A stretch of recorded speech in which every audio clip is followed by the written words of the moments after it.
नमस्कार, बघूयात आजचा पहिला प्रकार क्रमांक 1। सगळ्यात आधी मी इथे कढई गरम करायला ठेवली आहे। यामध्ये 3 कप आपल्याला पाणी घालायचे।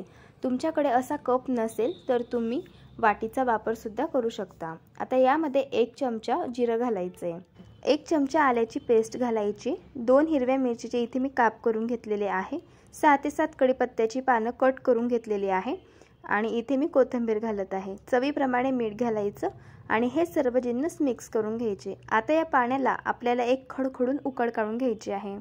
हे बघा, पाण्याला छान उकळ आलेली आहे। आता यामध्ये आपण 1 चमचा तेल घालूया आणि पुन्हा याला मिक्स करून घेऊया। ज्या कपाने आपण पाणी घेतलेलं होतं त्याच कपाने आपल्याला रवा घ्यायचा आहे। रवा इथे मी बारीक वापरलेला आहे। असा थोडा थोडा रवा घालून आपल्याला याला छान मिक्स करून घ्यायचा आहे। असं थोडा थोडा रवा घातल्यामुळे रव्याच्या गुठळ्या होत नाही। रवा छान पाण्यामध्ये मिक्स झाला की लगेच आपल्याला 1 वाटी तांदळाचं पीठ यामध्ये घालायचं आहे आणि असं थोडं थोडं तांदळाचं पीठ घालून आपल्याला याला छान मिक्स करून घ्यायचं आहे। ही प्रोसेस करताना गॅसची फ्लेम अगदी मंद करायची आहे आणि व्यवस्थित आता याला छान मिक्स करून घ्यायचं आहे। हे बघा, अशा पद्धतीने इथे आपण 3 कप पाणी घेतलं होतं आणि त्यासाठी 1 कप रवा आणि 1 कप तांदळाचं पीठ घेतलं। तर हे पाण्याचं प्रमाण या पदार्थासाठी अगदी परफेक्ट आहे। आता हे सर्व जिन्नस मिक्स करून झाले की लगेच गॅस बंद करून घ्यायचा आणि याला एका ताटामध्ये काढून घ्यायचं। आता हे मिश्रण फार गरम आहे त्यामुळे याला झाकून ठेवूयात 5 मिनिटांसाठी आणि आपल्याला यावरती एक वाफ काढून घ्यायची आहे। तर हे बघा, मिश्रणावरती छान वाफ आलेली आहे। आता हे मिश्रण आपल्याला मळून घ्यायचं आहे। हे मिश्रण गरमागरम असताना छान मळून घ्यायचं। असं हे मिश्रण गरम असताना मळून घेतल्यामुळे याला बाइंडिंग खूप छान येते। आता इथे मी हे मिश्रण छान मळून घेतलेलं आहे आणि तुम्ही बघू शकतात याची थिकनेस अशा पद्धतीची आपल्याला ठेवायची आहे। यापासून आज आपण मेंदू वडे तयार करणार आहोत। तर त्यासाठी ज्या साईजचा मेंदू वडा बनवायचा आहे त्या साईजचा गोळा घेतला आणि याला थोडासा टिक्कीसारखा शेप देऊन घेतला आणि बोटाला तेल लावून घ्यायचं आहे आणि याला अशा पद्धतीने होल आपल्याला तयार करून घ्यायचं आहे। अशाच पद्धतीने सर्व मेंदू वडे आपल्याला तयार करून घ्यायचे आहे। मेंदू वडे फ्राय करण्यासाठी इथे मी तेल छान गरम करून घेतलं आहे। आता यामध्ये आपण वडे घालूया। आपल्याला हे वडे गॅसच्या मीडियम फ्लेमवरती छान फ्राय करून घ्यायचे आहे। जोपर्यंत हे वडे क्रिस्पी आणि कुरकुरीत होत नाही आणि याला हलका गुलाबी रंग येत नाही तोपर्यंत वडे छान फ्राय करून घ्यायचे। इथे मी वडे छान फ्राय करून घेतलेले आहे। तुम्ही बघू शकतात अगदी छान क्रिस्पी आणि कुरकुरीत वडे फ्राय झालेले आहे आणि रंग काही सुरेख आलेला आहे यांना। याच रंगावरती आपल्याला सर्व वडे छान फ्राय करून घ्यायचे आहे। तुमच्या लक्षात आलं असेल, वडे अजिबात तेलकट तयार झालेले नाहीत आणि सगळ्यात महत्त्वाचं, हे वडे बाहेरून अगदी छान क्रिस्पी आणि आतून छान सॉफ्ट तयार होतात। तुम्ही बघू शकतात अगदी परफेक्ट। अशा पद्धतीने तुम्ही अगदी इन्स्टंट हे मेंदू वडे तयार करून घेऊ शकतात। चवीला पण अप्रतिम लागतात। नक्की एकदा ट्राय करून बघा। प्रकार क्रमांक 2। इथे मी 2 मीडियम साईजचे बटाटे उकडून घेतले आणि त्यांची साल काढून घेतली। आता हे बटाटे आपण किसून घेऊयात। आता इथे मी बटाटे छान किसून घेतलेले आहेत। आता गॅसवरती मी एक पॅन ठेवलाय, यामध्ये 1 टेबलस्पून तेल घालून घ्यायचंय। आता तेल छान गरम झाल्यावरती यामध्ये आपल्याला 1 चमचा मोहरी घालायची आहे। मोहरी छान फ्राय झाली की 1 चमचा घालायचंय जिरं, पाव चमचा हिंग घालूयात आणि 1 चमचा आलं, लसूण आणि मिरचीची पेस्ट घालूयात। आता ही पेस्ट आपल्याला 1 ते 2 मिनिटं तेलावरती छान परतून घ्यायची आहे। अशी ही पेस्ट परतून झाली की यामध्ये पाव चमचा हळद आणि पाव चमचा गरम मसाला घालून याला मिक्स करून घ्यायचं आणि ही तयार करून घेतलेली फोडणी किसून घेतलेल्या या बटाट्यावरती घालून घ्यायची। चवीप्रमाणे मीठ घालायचं आणि कोथिंबीर घालायची।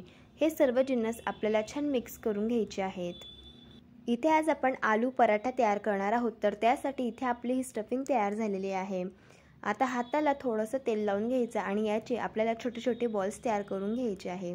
तुम्हाला ज्या साईजचा पराठा तयार करायचा असेल त्या साईजचा गोळा घ्यायचा आणि छान याचा गोळा तयार करून घ्यायचा आहे। बघा, अशा पद्धतीने।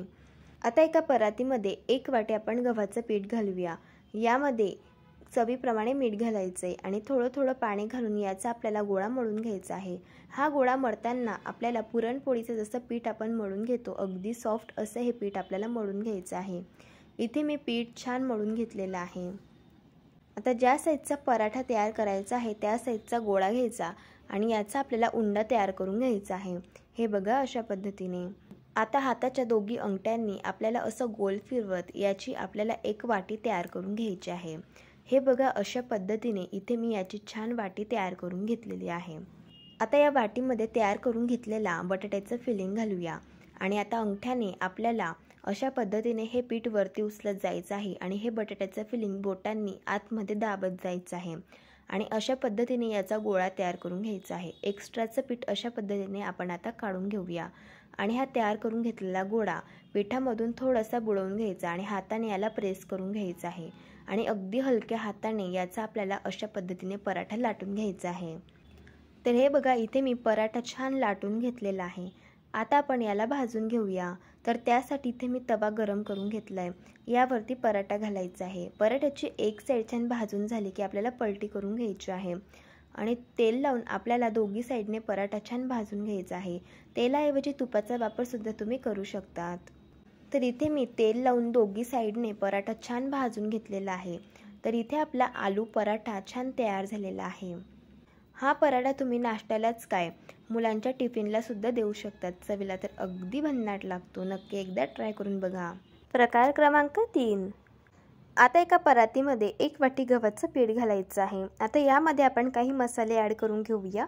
पाव चमचा हळदी पावडर घालायचे, पाव चमचा तिखट घालायचं आहे, पाव चमचा गरम मसाला घालूया, पाव चमचा इथे आपल्याला भाजून घेतलेल्या जिऱ्याची पावडर घालायची आहे। आता पाव चमचा यामध्ये आपल्याला तीळ घालायचे आहे, पाव चमचा घालायचा आहे ओवा। ओवा घातल्यामुळे याला चव खूप छान येते। आता यामध्ये चवीप्रमाणे मीठ घालूयात आणि 1 चमचा कस्तुरी मेथी अशी हातावरती क्रश करून यामध्ये घालायची आहे। अशी ही कस्तुरी मेथी घातल्यामुळे या पदार्थाला चव खूप छान येते। थोडीशी कोथिंबीर घालूया आणि 1 चमचा तेल घालायचं आहे। हे सर्व जिन्नस हाताने मिक्स करून घेऊया। आता यामध्ये थोडं पाणी घालूयात आणि याचं आपल्याला पीठ छान मळून घ्यायचं आहे। हे पीठ मळताना जसं आपण चपातीसाठी लागणारं पीठ मळून घेतो तशाच पद्धतीचं आपल्याला पीठ छान मळून घ्यायचं आहे। इथे मी पीठ छान मळून घेतलेलं आहे। आता आज इथे आपण लच्छा पराठा तयार करणार आहोत, तर त्यासाठी ज्या साईजचा तुम्हाला पराठा बनवायचा आहे त्या साईजचा गोळा घ्यायचा आहे आणि याचा अशा पद्धतीने उंडा तयार करून घ्यायचा आहे। आता हा तयार करून घेतलेला उंडा पिठामधून बुडवून घ्यायचा आणि याची आपल्याला चपाती लाटून घ्यायची आहे। इथे मी चपाती छान लाटून घेतली आहे। आता यावरती 1 चमचा तेल घालून पूर्ण पोळीवरती अशा पद्धतीने पसरवून घ्यायचं आणि थोडंसं गव्हाचं पीठ या पोळीवरती आपल्याला अशा पद्धतीने स्प्रेड करून घ्यायचं आहे। आता लच्छा पराठा तयार करण्यासाठी अशा पद्धतीने आपल्याला पोळीच्या प्लेट्स तयार करून घ्यायच्या आहे। तुम्ही बघू शकतात अशा पद्धतीने जसं मी व्हिडिओमध्ये दाखवतेय सेम त्या पद्धतीने। आता याचा आपल्याला अशा पद्धतीने रोल तयार करून घ्यायचा आहे। असा हा रोल तयार करून घेतला की आपल्याला याला हाताने थोडंसं प्रेस करून घ्यायचं आहे। आता ह्या तयार करून घेतलेल्या या रोलवरती आपल्याला थोडंसं पीठ घालायचं आहे आणि याचा आपल्याला पराठा लाटून घ्यायचा आहे। हा पराठा लाटताना अगदी हलक्या हाताने लाटून घ्यायचा। असा हा पराठा अगदी हलक्या हाताने लाटून घेतल्यामुळे या पराठाचे लच्छे खूप छान निघतात। तर हे बघा, इथे मी पराठा छान अगदी हलक्या हाताने लाटून घेतलेला आहे। आता हा पराठा आपण भाजून घेऊयात। तर त्यासाठी इथे मी तवा छान गरम करून घेतलाय। पराठ्याची एक साईड छान भाजून झाली की आपल्याला पराठा मस्त पलटी करून घ्यायचा आहे आणि पराठा तेल लावून दोघी बाजूंनी आपल्याला भाजून घ्यायचा आहे। तेलाऐवजी तुपाचा वापर सुद्धा करू शकतात। इथे मी तेल लावून दोघी साईडने हा पराठा छान भाजून घेतलेला आहे। इथे आपला हा लच्छा पराठा छान तयार झालेला आहे। आता आपण याला काढून घेऊयात। असा हा लच्छा पराठा लहान मुलांना तर फार आवडतो आणि सगळ्यात महत्त्वाचं तुम्ही बघू शकतात या पराठ्याला किती छान लेयर्स आलेले आहे आणि हा पराठा चवीला सुद्धा अप्रतिम लागतो। नाश्त्यालाच काही मुलांच्या टिफिनमध्ये सुद्धा तुम्ही हा पराठा देऊ शकतात। प्रकार क्रमांक 4। पाव वाटी बारीक कट करून घेतलेला गूळ घेतलेला आहे। आता यामध्ये त्याच वाटीने 1 वाटी पाणी घालायचं आहे। आता गॅस चालू करायचा आहे आणि यावरती हे भांडं ठेवायचं आहे। आता आपण गुळ छान पाण्यामध्ये विरघळून घेऊयात। गुळाचा पाक अजिबात तयार करायचा नाही। गुळ छान पाण्यामध्ये विरघळला की लगेच गॅस बंद करायचा आहे। तर गुळ छान विरघळला आहे, गॅस बंद करूयात आणि हे पाणी आता आपण गाळून घेऊयात। गुळामध्ये थोडाफार कचरा असतो, तर असं हे गुळाचं पाणी गाळून घेतल्यामुळे जो कचरा आहे तर तो व्यवस्थित निघून जातो। आता हे पूर्णपणे आपल्याला पाणी थंड करून घ्यायचं आहे, मग वापरायचं आहे। आता ताटामध्ये 1 वाटी गव्हाचं पीठ घेऊयात। यामध्ये 1 चमचा तीळ घालायचा आहे आणि चवीप्रमाणे मीठ घालूयात। आता आपण जे गुळाचं पाणी घेतलं होतं तर ते पूर्णपणे थंड करून झाल्यानंतर हे पाणी आपल्याला यामध्ये घालायचं आहे आणि थोडं थोडं पाणी घालून आपल्याला याचा छान गोळा हा मळून घ्यायचा आहे। तर इथे मी थोडं थोडं हे गुळाचं पाणी घालून छान याचा गोळा मळून घेतलेला आहे। गोळा मळून घेतल्यानंतर थोडंसं तूप घालायचं आणि पुन्हा याला छान मळून घ्यायचं आहे। जसं चपातीचं पीठ असतं तर तशाच प्रकारे आपल्याला हे पीठ मळून घ्यायचं आहे। आपण गुळाची पोळी तयार करणार आहोत, तर ज्या साईजची तुम्हाला पोळी बनवायची असेल त्या साईजचा गोळा घ्यायचा आहे। आता हा गोळा थोडासा पिठामधून बुडवून घ्यायचा आहे आणि हलकं थोडंसं याला लाटून घ्यायचं आहे। यावरती थोडंसं तूप घालायचं आहे आणि याची अशा प्रकारे घडी तयार करून घ्यायची आहे। आता आपण ही पोळी छान लाटून घेऊयात। ही गुळाची पोळी तुम्ही मुलांच्या टिफिन बॉक्समध्ये देऊ शकतात, नाश्त्यासाठी तयार करू शकतात किंवा प्रवासामध्ये सुद्धा नेऊ शकतात। 2 किंवा 3 दिवस अजिबात खराब होत नाही। आता इथे मी पोळी छान लाटून घेतलेली आहे। आता आपण पोळी भाजून घेऊयात। एक साईड पोळीची मस्त भाजून झाली की पोळी आपल्याला पलटी करायची आहे आणि तूप लावून छान पोळी आपल्याला भाजून घ्यायची आहे। तुपाऐवजी तुम्ही इथे तेल सुद्धा वापरू शकतात, पण तूप वापरल्यामुळे पोळीला चव खूप छान येते। आता दोघी बाजूंनी छान आपल्याला ही पोळी मस्त भाजून घ्यायची आहे। इथे मी पोळी छान दोघी बाजूंनी मस्त भाजून घेतलेली आहे। आता आपण हिला काढून घेऊयात। ही गुळाची पोळी चवीला अप्रतिम तयार होते आणि अगदी मस्तच लागते। नक्की एकदा ट्राय करून बघा। प्रकार क्रमांक 5, सगळ्यात आधी एका बाउलमध्ये अर्धी वाटी आपण बेसन पीठ घालूयात।